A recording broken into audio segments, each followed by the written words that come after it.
चलने लगा। सफर जारी था साहिब। और यार कुरान की इज्जत कर लो, कुरान का एहतराम कर लो और कुरान वालों की इज्जत किया करो। ये अपना कुछ नहीं लेके आए हैं, जो भी लाए हैं तुम्हारे घर पे मदीने वाले मुस्तफा का पैगाम लाए। इनका अपना तो कुछ नहीं है। हमारे घर में तो कोई किताब नहीं उतरी, कोई आयत हमारे घर में तो नहीं उतरी, और जो भी उतरा है मुस्तफा पे उतरा है। उसी घर का तो फैजान ये उलमा लेके बैठे हैं, वरना मेरी औकात थी कि मेरे गले में ये हार डाल देते तुम। मुझे इस मिंबर पर बिठाया जाता, और यार क्यों बिठाया? इसलिए कि मैं मुस्तफा की बातें बताने आया। और यार एक रात के लिए मेरी इतनी इज्जत करते हो तो बता, जो तेरी मस्जिद के अंदर 24 घंटे रहता हो, फिर उसकी कितनी इज्जत तुझे करनी चाहिए। आज बंदा इमामों के पीछे पड़ जाता है, मौलवियों के पीछे पड़ जाता। जरा सुन, और यार मेरे पीछे पड़ने से मुझ पे तुमने ये पैसे लौटाए, हुसैन का दीवाना है। मुझ पे ये पैसे तुमने ला करके उड़ाए, ये मैं हुसैन का दीवाना हूँ। सोच तो सही, 1 घंटे के लिए मैं आया, मुझे तुमने इतना वक्त दिया, ये पैसे भी मुझ पे खर्च कर रहे हो। 1 घंटे के बाद मैं चला जाऊंगा, मगर मुझे पता उस इमाम के बारे में जो आधी आधी रात को, सर्दियों की रातों में तूने दरवाजा जाके बजाया, उसने लिहाफ फेंक दिया। क्या बात है? तूने कहा बेटी के सर में दर्द है, और यार सर्दी को सर्दी ना जाना, उठ के तेरे साथ चल दिया। तूने तो पहरी में आवाज दी कि बाप के सर में दर्द है, और यार गर्मी को गर्मी ना जाना, उठ के तेरे लिए चल दिया। और तूने भूखे पेट पे कहा था मौलाना मेरा सर का दर्द काट दो, और यार खाना छोड़ के तेरे लिए आ गया। पता तो सही, जो 24 घंटे तेरी फिक्र में लगा रहा हो, तूने उसकी कितनी फिक्र की है। और याद रख, कयामत के दिन सिर्फ यूं ही नहीं छोड़ दिए जाओगे, बल्कि जब हुक्म होगा आओ अपने अपने इमामों के साथ, आओ इनका दामन थाम के। तो किसका दामन थामोगे? जिस पे लड़की का इल्जाम लगा के निकाला था, उसका दामन थामोगे। जिसको चंदा खोर के निकाला था, उसका दामन थामोगे। जिस पर तुमने तरह तरह के ऐप लगा करके निकाला था, उसका दामन थामोगे। बताओ किसका दामन थामोगे? अगर किसी का दिल दुखाया होगा तो दामन में आने रखी देगा। इसलिए कहता हूं कि कयामत से पहले इनकी इज्जत कर लो। जब कहा जाएगा आओ अपने इमाम के साथ, तुम एक की तरफ जाओगे, 7 हाथ पकड़ के तुम्हें मुस्तफा की तरफ लेके चले। नारे तकबीर, नारे रिसालत, उलमाए अहले सुन्नत। हमें सबसे कमजोर मिला तो इमाम, क्योंकि ना उसका बाप, ना भाई, ना हिसाब लेने वाला प्रधान। और तुझे क्या लगता है ये लावारिस है? और खुदा की कसम इमाम लावारिस नहीं, इमाम वो है जिसका खुदा भी वारिस है, खुद मुस्तफा भी वारिस है। बेशक बेशक। मुझे बात बताइए, अगर मदरसे का प्रिंसिपल मुफ्ती साहब किबला मुझे कहीं इमामत के लिए भेजे, तो बताइए मुझे भेज के भूल जाएंगे? अगर मैं कोई गलती करूंगा तो आप शिकायत किससे करेंगे? क्योंकि इन्होंने भेजा है, यही तो है ना। क्योंकि मुफ्ती साहब ने भेजा इसलिए शिकायत। ख्वाजा गरीब नवाज ने ख्वाजा कुतुबुद्दीन बख्तियार काकी को दिल्ली भेजा, और दिल्ली में जिना का इल्जाम लगा। दिल्ली वाले समझ रहे थे लावारी से, लेकिन खुदा की कसम जब भेजते हैं नजरें फेर के नहीं बैठते, बल्कि तुम एक बार देखते हो, मदीने वाला अपने गुलाम को 70 बार देखा। सुभान अल्लाह, सुभान अल्लाह। सोचना भी मत, मैं तुम्हें पहले बता के जा रहा हूं, और इसके बाद कोई तमहीद नहीं होगी तुम्हारे लिए। आज हुज्जत की आखिरी कील ठोक रहा हूं, ये याद रखना। कयामत में ये नहीं कह सकते कोई बताने नहीं आया था। ये याद रखना, जब भी कोई किसी को भेजता है वो उसको नजरअंदाज। ख्वाजा कुतुबुद्दीन बख्तियार काकी पे जिना का इल्जाम लगाया गया, और बादशाह वक्त ने बुलाया, तो हुजूर आप पे ये इल्जाम है। फरमाने लगे मैं ऐसा नहीं हूं। 4 गवाह खड़े कर दिए, तो हमने आंखों से देखा हजरत फला रास्ते से गए थे। आंखें बरस आई। अब क्या कहना है? का 3 दिन का वक्त दे दे, 3 दिन बाद जो चाहे फैसला कर देना। खुदा की कसम 3 दिन का वक्त ख्वाजा कुतुबुद्दीन बख्तियार काकी ने मांगा, और आए, मुसल्ला बिछाया, नमाज पढ़ी, रुख किया अजमेर शरीफ की तरफ। रो के कहने लगे मेरे ख्वाजा, क्या यूं ही लावारिस मुझे दिल्ली में रुसवा होने के लिए छोड़ दिया? रात को सोए ख्वाब में अजमेर वाले बाबा हो गए। गरीब नवाज आए, कहने लगे कुतुबुद्दीन बख्तियार काकी क्या बात है? हुजूर मुझ पे ऐसा ऐसा इल्जाम लगाया। फरमाया परेशान ना हो। का फैसला किस दिन का? हुजूर 3 दिन का वक्त मांगा। फरमाने लगे परेशान ना हो, तू अदालत बाद में जाएगा, मोइनुद्दीन पहले आ जाएगा। जरा मेरी बात से नशीन करना, वाकई सुनाना मतलब नहीं है, तुम्हें कुछ समझाना चाहता। आप परेशान ना हो। अल मुख्तसर वो वक्त आ गया, वो घड़ी आ गई, मगरिब का वक्त आया, अगले दिन फैसला होना था। आप नमाज पढ़ने लगे, का वादा तो अभी का किया था, अब तक आए क्यों नहीं? सलाम फेरा, क्या देखते हैं पीछे ख्वाजा मोइनुद्दीन नमाज अदा फरमा रहे। सुबह का आपने फरमाया खबर भेज दो, सुबह अदालत लगेगी और मेरे गुलाम का, मेरे मुरीद का फैसला होगा। सुबह हुई, भीड़ लग गई। आज देखना कुतुबुद्दीन बख्तियार काकी का फैसला कैसे होना। अल्लाह अकबर।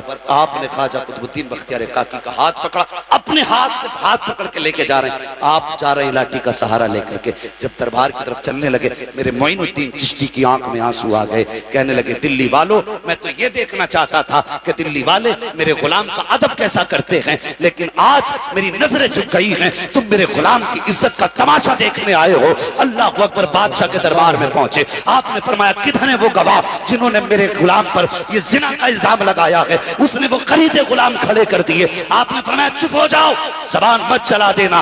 अल्लाह अकबर। इतना कहा, कहने लगे नहीं, हमने अपनी आंखों से देखा। औरत ने कहा हाँ इसने जिना किया है। आप फरमाते हो गया, हो गई गवाही? कहा हाँ। कब तुम्हारी हो चुकी है, मोइनुद्दीन की गवाही बाकी है। सुभान अल्लाह। तुम्हारी गवाही कौन देगा?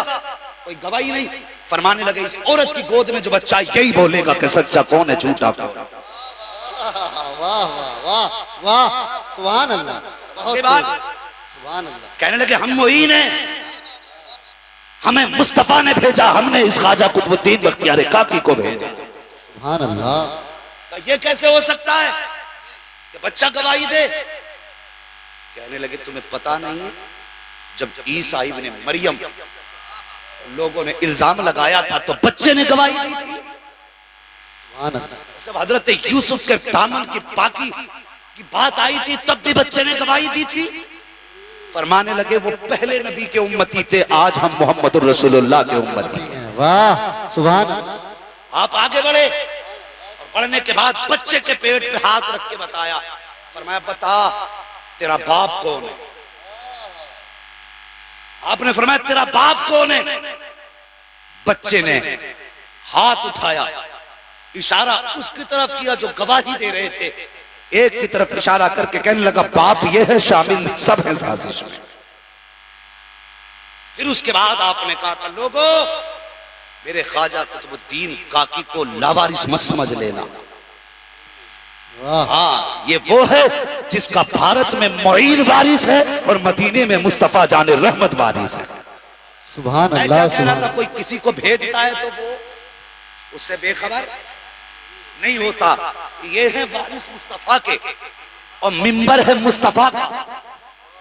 अगर कोई इमाम आया है ना तो तेरे बुलाने पे ना अपनी मर्जी से, कसम खुदा की इस मुसल्ले बाद में सजते हैं, इशारे मदीने से पहले हुआ करते। अगर किसी को तकलीफ दोगे तो शायद इमाम किसी से शिकायत करे ना करे, लेकिन मदीने वाले मुस्तफा देख रहे।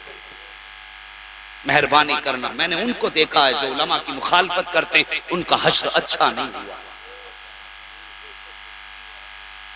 बड़ी बुरी मौतें मरे हैं, कितने तो ऐसे हैं कि ईमान तक मैसर ना हो सका। और डरा कर यार फरमाया गया, मुहद्दिस देलवी ने तो यहां तक फरमा दिया कि जो आलिम की मुखालफत करेगा अल्लाह 7 पुश्तों तक उसकी नस्लों से इल्म की दौलत छीन लेगा। बहुत बड़ी कम नसीबी है जिसकी नस्ल में आलिम ना हो, और नसीबों वाले हैं जिनकी नस्लों में आलिम पैदा होते हैं। और दुआएं मांगा करो यार अल्लाह कम से कम एक बेटा हाफिज बना दे, एक बेटा हाफिज बन जाए, ये बहुत बड़ी दौलत है। मैं कहता हूँ शाकिब, मैं एक बात बताऊं, अपने बच्चों को, जो छोटे छोटे बच्चे, माएँ बैठी बहनें बैठी हैं, अपने बच्चों को बिस्मिल्लाह सिखा दो।